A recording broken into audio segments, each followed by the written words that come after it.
You didn't come across this video by accident. It didn't just randomly appear in front of someone who's lost in distraction.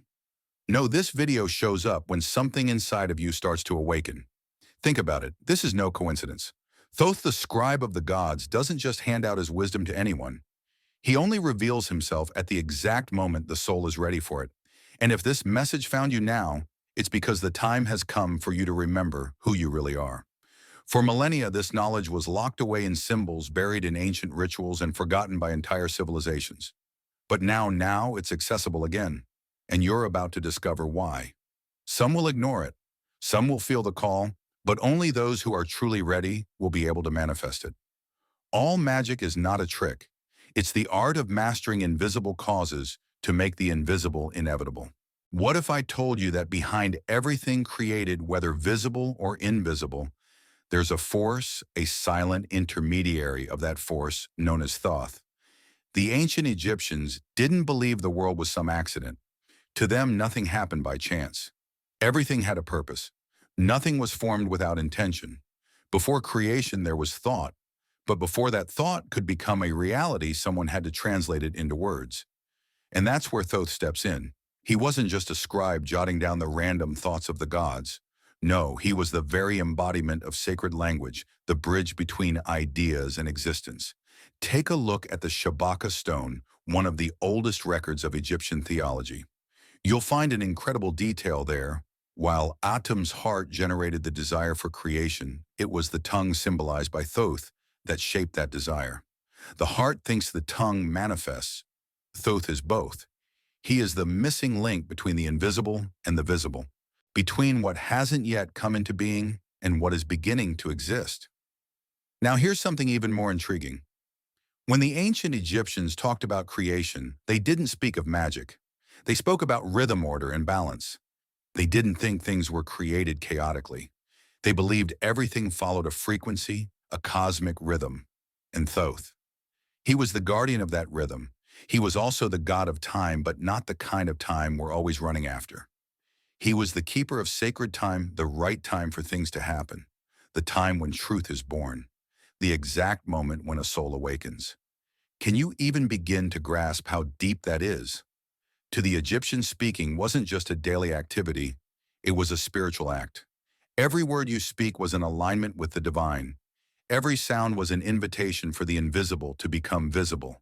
And all of that passed through Thoth, who is symbolized by a bird living on quiet shores. A bird connected with the moon with wisdom, who watches patiently. The moon, like the mind, moves in cycles. There are phases, returns, and layers. Thoth is not a god of instant answers. He is the one who watches your thoughts before they become choices, the one who observes your words before they shape your destiny. He is the one who whispers when you go quiet inside. And that's what the ancient initiates knew. Thinking wasn't enough. Wanting wasn't enough. You had to align intention, word time, and consciousness, because only when everything is in harmony will reality respond. Thoth was there, silently recording everything.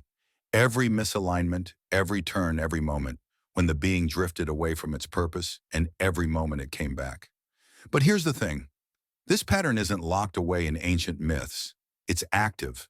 It pulses inside you. The same structure the Egyptians saw in the cosmos exists within you, inside your mind, your speech, your vibration. And maybe, just maybe for the first time, you're starting to realize that creation wasn't ever something distant. It's always been intimate. It's always been something inside of you. But if Thoth is the one who manifested the thoughts of the gods, how can an ordinary human access this sacred architecture? How can the same structure of manifestation be activated in you right now today? The answer lies in the word that creates the verb. It's a conscious force. And here's where things get even deeper. When we talk about Thoth as the bridge between thought and reality, we're not speaking of some poetic metaphor. We're talking about a real spiritual vibrational mechanism. You know that phrase from the Gospel of John, "In the beginning was the Word"? Yeah, that didn't originate in Christianity. It's actually a distant echo of something the Egyptians understood thousands of years before. To them, the word wasn't just any word. It was an active principle, a living force. Not just something that describes, but something that creates. And this is where most people miss the point. A word isn't just a sound. It's not just something that leaves your mouth. A word is vibration. A word is a subtle form of living geometry. It carries rhythm, intention, frequency, meaning, and most importantly, consequence. In ancient Egypt, everything was measured in terms of cosmic harmony. Thoth's job was to record the movements of universal order, what they called ma'at, and to ensure that nothing fell out of that flow. But here's the key. That order wasn't something imposed from the outside. It came from the alignment between intention and expression. In other words, it wasn't enough to simply want something. It wasn't enough to feel something. It had to be aligned with the vibration of the word. Thoth didn't just record stories. He encoded what was behind them. He saw the invisible that gave rise to the visible. He noted the spiritual weight of every choice, every spoken sound, every thought that turned into language. Why? Because he knew that all creation begins with the word, but not just any word, the living word, the word that carries with it a conscious intention. That's why in ancient initiations, before a disciple could learn magic, they had to learn silence. The power of the word is no joke. When used unconsciously, it destroys. When used with awareness, it manifests. And now stop and think for a second. How many words do you throw out each day without realizing it? How many times have you said things like, "My life is hard. Nothing ever works out for me. I'm so unlucky." How many times do you repeat phrases that seem harmless, but are actually programming your vibrational field like a reverse spell? Do you see it now? You're not just talking. You're creating with every sentence. And the universe, which is naturally responsive, doesn't respond to what you want. It responds to what you vibrate. Thoth understood this completely. He didn't judge desires. He simply recorded vibrations because the universe doesn't operate on worthiness. It operates on coherence. What you say with truth presence and inner alignment finds an echo. But what you say out of habit without soul, without attention, that becomes noise. And noise within a living system creates imbalance. That's why so many people are living in conflict with their own reality. They say things that vibrate differently from what they feel. They desire the opposite of what they believe. They manifest what they fear the most, and then they think the world is against them. But here's the truth. It's not the world. It's the word. It's the frequency that's coming from within you. And that frequency is shaping everything.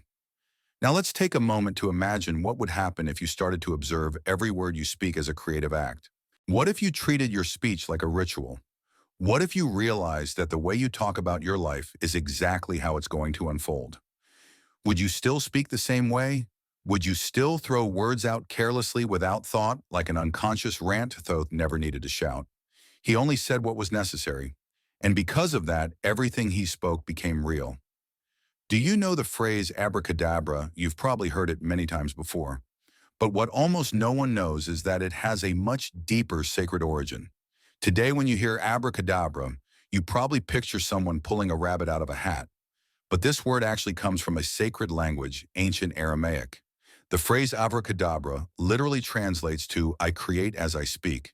It's not a spell, it's a principle, a forgotten key of sacred language, a formula that echoes the same spiritual foundation recognized by different initiatic cultures, including the Egyptians. Eliphas Levi, one of the most influential occultists of the 19th century, said that abracadabra wasn't just a decorative word, it was a symbol of spiritual geometry. In practical Kabbalah schools, it was written in the shape of an inverted triangle, losing one letter per line until only a dot remained. This image symbolized the collapse of creation into the center of the self. It represented a reduction of creative energy to its core, its source consciousness. And here's something essential to understand. The power of the word doesn't lie in the language itself. It lies in the vibration.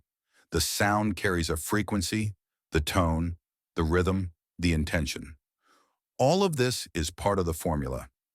In the oldest spiritual traditions, from the Chaldeans and Hebrews to the Egyptians, certain sounds were chanted not just to impress, but to activate subtle realities.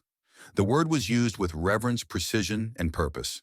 Maybe now you're starting to understand why Thoth is remembered not just as the creator of magical formulas, but as the symbol of divine intelligence. He represents the vibration that connects the invisible to the visible, the one who turns intention into form, not because he invented these formulas, but because he designed the space where they could exist. Now take a deep breath and think, how many words do you throw out every day without noticing? How often do you say, my life is hard, I'm never lucky, nothing will work out? Without realizing it, you're declaring your reality. You're casting a reverse spell, a distorted abracadabra. What shocks many when they wake up to this truth is realizing that the reality they're living in wasn't forced from the outside world.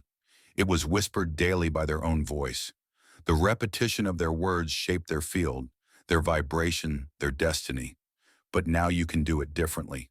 You can begin to speak differently, not like someone trying to affirm something they don't feel, but like someone beginning to remember that speech is one of the most direct bridges between spirit and the world. And maybe that word that sounds so silly, almost childish, is actually a fragment of a much older system, a manifestation code that was diluted over time, hidden in symbols, scattered across cultures, but can still be reactivated. And what if that code is just a doorway? What if there's something even greater hidden right beyond it? Not everyone is ready to hear this truth, but there's an ancient text from the records of Egypt dating back to the Ptolemaic period called the Tale of Setnakamwas and Neferkapa that reveals a powerful story. At first glance, it seems like just a legend. Dig deeper and you'll find a message too profound to ignore. The text speaks of a hidden book attributed to Thoth. This book was kept in a chest surrounded by serpents sealed with spells and layers of protection. And inside this book were two spells. The first spell allowed the reader to hear the speech of animals and control the skies, waters, and earth. The second spell, even more dangerous, allowed the reader to see the gods themselves. But what happened to those who dared to touch the book before they were ready? Neferkapa found the book. He broke the seals. He read the spells. And because of that, he lost what was most precious to him. His son died. His wife died. And even though he kept the book with his own body in his tomb, he couldn't escape the consequences. Years later, Setna, drawn by the promise of power, sought the same book. And once again, the consequences were immediate. His mind was overtaken by illusions, his family put at risk, and his soul nearly dragged into ruin. Do you see how serious this is? It wasn't just about a magical object. The book itself was symbolic, a mirror. It didn't grant power. It revealed whether the soul was in a condition to handle it. If the ego was greater than the awareness, the knowledge itself became destructive. The teaching here isn't in the spell or in the invocation. It's in the posture of the one who approaches the mystery. No wisdom can survive in the hands of arrogance, and no sacred gift can remain with someone who seeks it out of vanity. This is true initiation, to be touched by the mystery without being consumed by it. And maybe this book, so highly sought after by kings, magicians, and priests, was never a literal object. Maybe it represents a state of access, a level of inner vibration, where certain truths finally reveal themselves. But for that to happen, something has to break. Not outside of you, but inside. This is where we begin to understand Thoth's role, not as someone who judges, but as the one who observes records and balances. He isn't the one who punishes. He simply shows the exact reflection of what each soul is vibrating. In the Egyptian Book of the Dead, Thoth appears in one of the most iconic scenes in Egyptian tradition. The newly departed soul is brought to the Hall of Judgment. At the center of the scene, there's a scale. On one side is the feather of Ma'at, the symbol of cosmic truth. On the other side is the heart of the deceased, and Thoth is the one who writes down the result. But here's the detail that changes everything. This judgment doesn't start after death. It's already happening right now with every thought you accept as truth, with every word you speak without awareness, with every emotion you feed day after day. All of that is being recorded not by a distant God, but in your own vibrational field. And the scale is still there, not as punishment, but as a mirror. Because the reality you live in isn't random. It's a reflection of what's written inside of you. Life doesn't respond to what you wish for. It responds to what you are. And here's the most liberating, or perhaps the most cruel part. Most people try to change the outside world without ever asking themselves what's being broadcast from within. You can repeat positive affirmations all day long, but if your vibration is rooted in fear, anger, scarcity, or negativity, the scale doesn't lie. The judgment isn't out there. It's right here in the way you live, in the way you think, in the way you react to the world. And it's not Thoth who punishes you. It's the very frequency you hold that decides what stays and what collapses. Manifestation is not a wish. It's a tuning. This is the point where most people get stuck because for your entire life, you were taught to want. Want a car, want a job, want love, want healing, a way out. But almost no one ever taught you how to tune in. In the tradition of Kabbalah, one of the oldest and most profound wisdom schools in the world, the concept of manifestation is radically different from the modern notion of desire. In Kabbalah, the verb to manifest doesn't mean forcing reality to obey. It means aligning with what's already true inside you. The word Kabbalah comes from the Hebrew Kabbalah, which means to receive. And here's the secret: you only receive what you're in tune with, not what you beg for, not what you visualize for 5 minutes and forget about right after, but what pulses inside of you in a coherent and consistent way. According to the Kabbalistic tree of life, the reality we live in is called Malkuth, the kingdom. This is the densest plane, the material world, the one we can touch and see. But nothing reaches Malkuth out of nowhere. Before something becomes real, it has to go through a vibrational chain. It starts all the way up in Keter, the crown, the point of origin. It passes through Binah, the structure of intention. It goes down through Tiferet, the heart center where emotional truth lives. It arrives in Yesod, the foundation, the word as a channeling form. And only then does it manifest here in Malkuth. This is the path of creation, and it's no coincidence that this path resonates with what the Egyptians taught in their initiatic rituals connected to Thoth. Nothing is created directly in matter. Everything is a sequence, a journey, a process. And if somewhere along that chain you break the coherence, if the intention isn't aligned with the emotion, if the emotion doesn't vibrate with the word, what reaches reality is a distortion. That's why so many people wish for something and never manifest it. Because what you want is clashing with what you vibrate. What you think is at war with what you feel. And in that inner conflict, your vibrational field becomes unstable. Manifestation gets stuck. You don't create what you want. You create what you're ready to sustain. Reality is just the reflection of the inner structure you feed every day. So here's the question. Are you trying to manifest from the anxiety of wanting something, or from the coherence between mind, emotion, intention, and presence? Because if everything's out of alignment, it doesn't matter how much you ask. What comes will always be fragmented. At this point, we step into another ancient symbol that holds more wisdom than it seems. 5 syllables, Abracadabra, 5 points. The pentagram, 5 elements: earth, water, air, fire, and ether. For centuries, the pentagram was used as a symbol of protection, of harmony, of integration of the elements within the self. Pythagoras used it as sacred geometry, and medieval alchemists adopted it as a spiritual formula. But almost no one understands what it really means. It's not just a star. It's a reminder that the spirit must be at the center and that the elements must spin in balance around it. Each point represents a force. Earth, your body, your structure, your grounding. Water, your emotions, your memory, your sensitivity. Air, your thoughts, your ideas, your mind. Fire, your action, your passion, your life force. And at the top, ether, consciousness, the invisible force that gives life to everything. The pentagram is you at the center of the universe, you as a microcosm of the all, you as a walking temple. But it's not enough to just know this. You have to activate it. And the activation doesn't happen through technique. It happens through presence. When you honor each element within yourself, when you care for your earth, purify your water, calm your air, direct your fire, and reconnect with your spirit, in that moment, the star is no longer outside. It pulses within you. And the word you speak, even silently, becomes creative. But every structure needs a base. Even the pentagram needs to be supported by something, because if there's no root, any symbol becomes just decoration, and any knowledge turns into just another pretty theory. So now ask yourself, what holds all these elements together inside you? You are the last tablet, the message that Thoth writes now. And that's where many people get lost. After discovering the power of the word, the temptation is to use it without measure, to say everything, reveal everything, repeat, teach, affirm. But the ancients knew that not every truth is ready to be spoken, and the more sacred something is, the more silence it requires around it. In the Egyptian mysteries, the sacred word was always surrounded by ritual silence, not as censorship, but as protection, not to hide, but to preserve.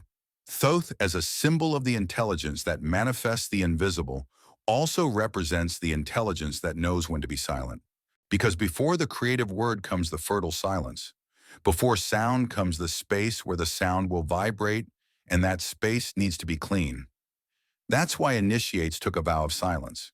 It wasn't a vow of fear, it was a vow of alignment. They knew that speech born from an impatient ego, a restless mind, or a wounded heart creates nothing. It only confuses, dilutes, and spreads noise. But speech that is born from silence, that one crosses dimensions. That's why the great masters always spoke little, not because they knew less, but because they knew too much to waste it on ears that weren't ready yet. Because every word has a price, and every sacred word spoken with awareness opens portals. Portals of understanding, portals of healing, portals of revelation. Thoth didn't speak to impress. He spoke to inscribe, to leave a mark where there had only been chaos. And maybe you feel that now. This silent moment between understanding and transformation. That exact point where something inside you understands it's no longer about speaking what you know, but about living what you've remembered. And this is the point in the journey where everything changes. What used to be a search becomes recognition. What used to be a path becomes a mirror. You're no longer trying to find the book of Thoth. You realize that it's in that book that you've been written.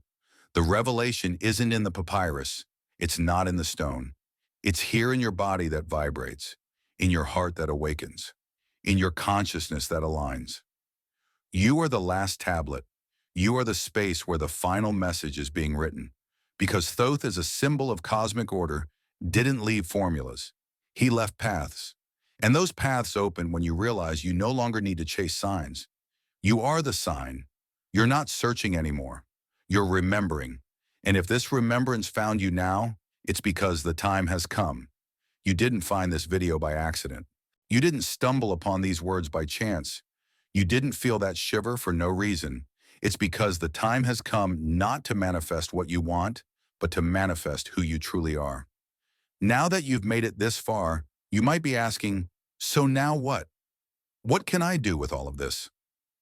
Because awakening without action is just another distraction.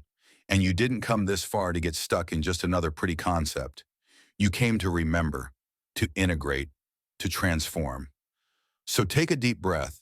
Let's bring all of this down to earth. If there's one thing that became clear in this journey, it's that manifestation isn't about wanting. It's about alignment, about vibration. It's a state of coherence between what you think, feel, say, and live. And that's not something you build in a day, but it can start today with something simple.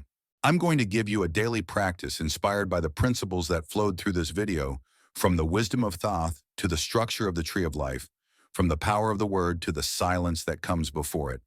It's not a magic formula. It's a vibrational practice. And the more you repeat it with awareness, the more your field starts to shift. Before starting your day, spend 2 minutes in complete silence. No phone, no to-do list. Just sit, breathe, watch your mind, and let the thoughts pass without grabbing onto any of them. This space creates the inner ether, the subtle element where your word will have power. Now choose one simple affirmative phrase to repeat with presence, but not just any phrase. It has to reflect what you want to sustain, not what you want to achieve. Example: my consciousness guides my reality. I only speak what I'm ready to live. I am one with the invisible order that holds the whole.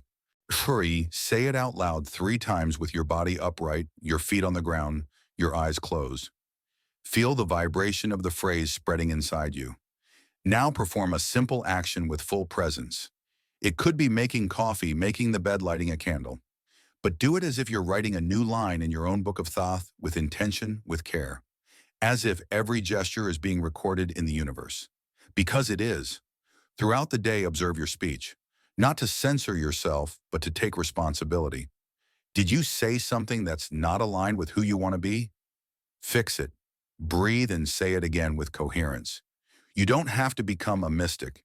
You just need to remember that everything you say is creating your field. And everything you repeat turns into reality.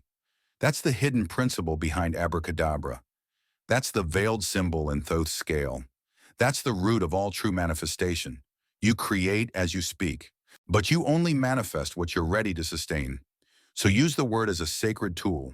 Use silence as the temple where it's born. And use your life as living proof that spirituality isn't something too mystical to be lived. It's simple. It's daily. It's now. If you practice this for 7 days straight with real presence, you'll feel the difference. And when you feel it, you won't want to go back to living on autopilot. Because once you've tasted the power of living with coherence, you'll never settle for just surviving again. Now tell me, are you ready to live what you speak?